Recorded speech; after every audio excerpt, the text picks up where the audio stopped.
Okay, I'm making a piece that I've entitled Cleave, and this is a little model. Got three doors on each side, kind of some external legs here, and these are little push plates that when you push it, it will open.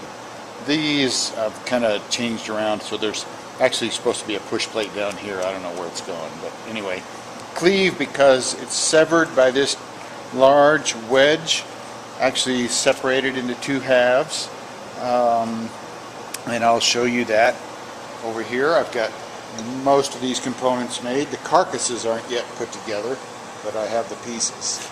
That's the drawing. You can see a push plate at the bottom on this particular door. Are the legs that you saw on the model. There's a bronze piece that's threaded into this leg, which all these dark components are made from wenge.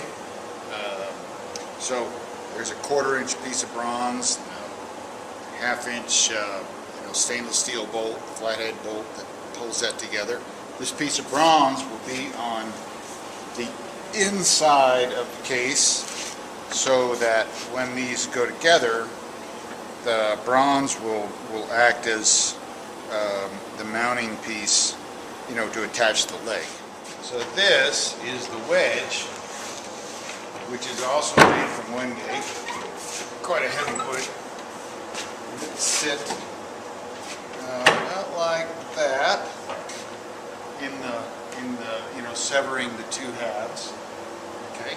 Also a couple of pieces of bronze rods that go through and connect inside these angled sides. It's a little tricky mitering all these together, getting this all assembled, because the angles are odd. This is tapered, but they're still parallel, so it's been a bit of a head scratch. What I have are the connection pieces. These are a solid bronze rod, and they're tapped on the end.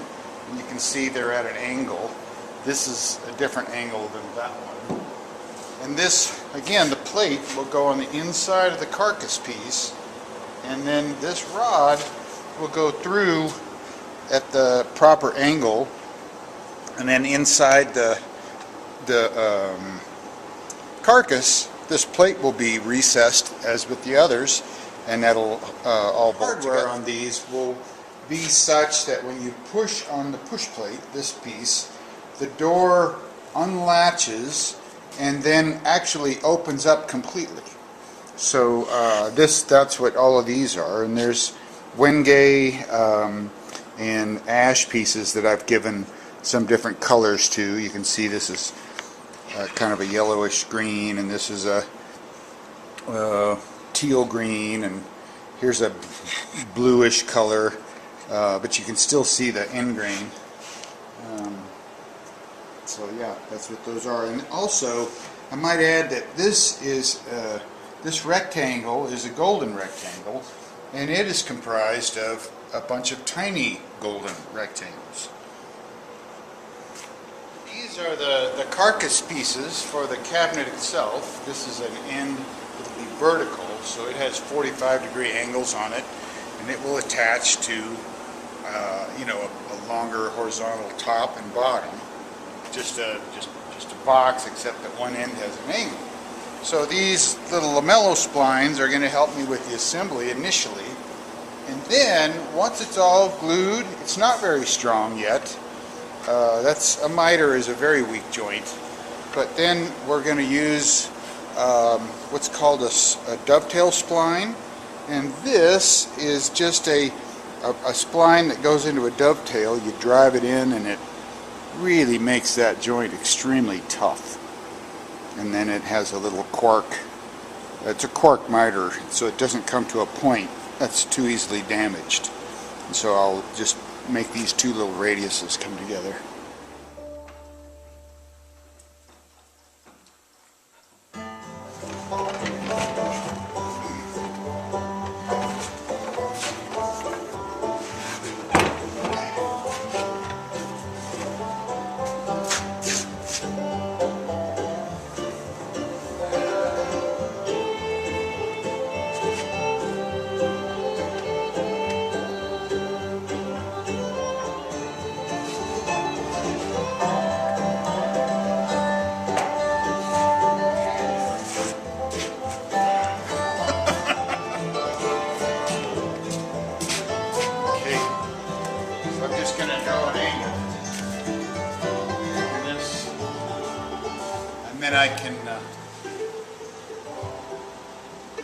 how my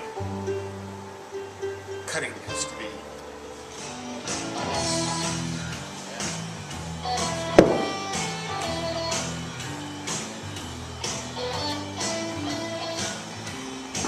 What we're doing here is putting a dovetail spline through the corners of these two carcasses. This has got a slight taper on it. It's difficult to see, but this when you route that with this template, this little jig, it makes a slightly tapered notch in there that this drives into and makes it incredibly strong, because these long miters like that are pretty weak. So this is going to give us the toughness.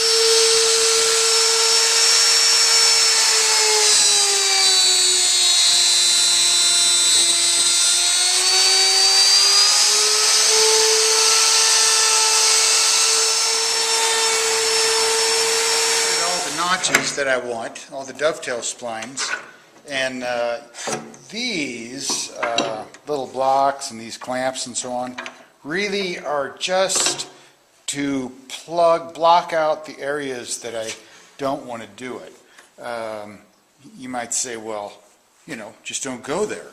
Well, if I'm daydreaming, I could easily make that mistake of going in a slot that I don't want to do. So you just kind of have to make it idiot-proof for those moments when you get the rush of idiocy.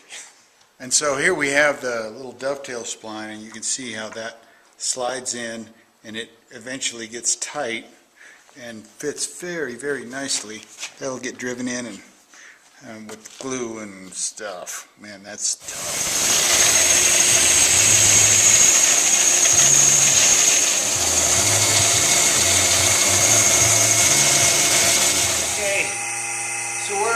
Laminating the two face veneers to a plywood core that's been edge banded with some solid ash that the core has been. So these are going to be the doors and the back panels of the cabinet buffet. So we're using epoxy, and yeah, the veneer is about big 1/8 of an inch thick. And so hopefully when this is all done, we'll have 6 panels that have veneer overhanging on the top and on the bottom. You can see the epoxy is bubbling and gurgling. I think it must have a low boiling point, because it's now in a vacuum.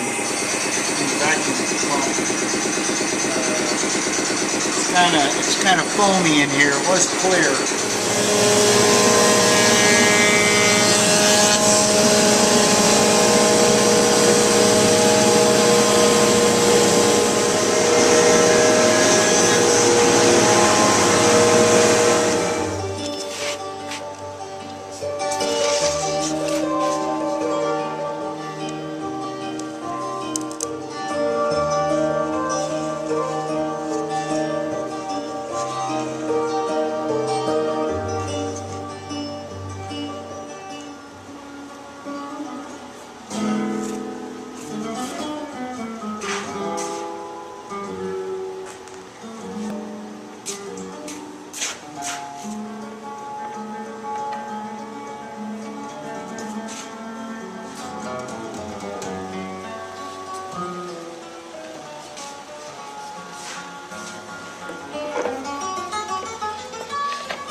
buffet that have hinges that are not self-closing but self-opening. Okay? So they open when you deactivate the latch. So push, push, push. There we are.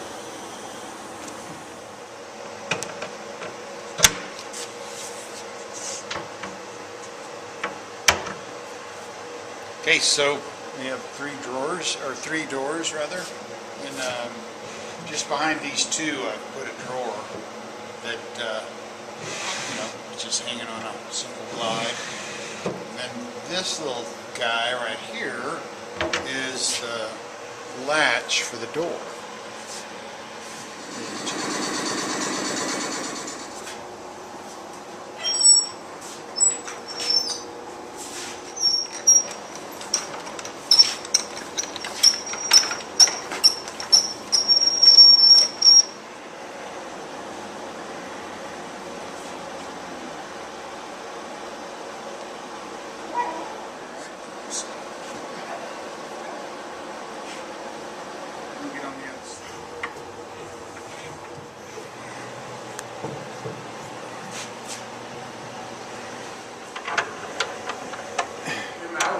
This long. Have you ever seen it? Final stages of completing this piece, which we've entitled Cleaved.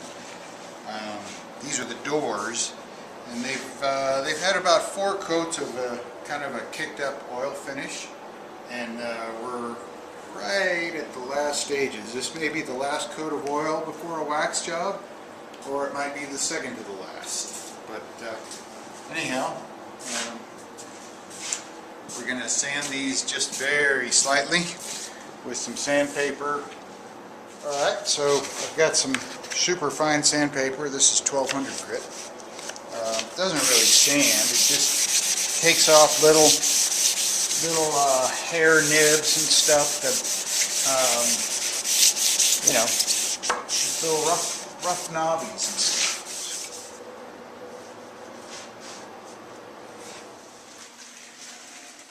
Okay, this is number 8. Drop it in. Like that. Okay.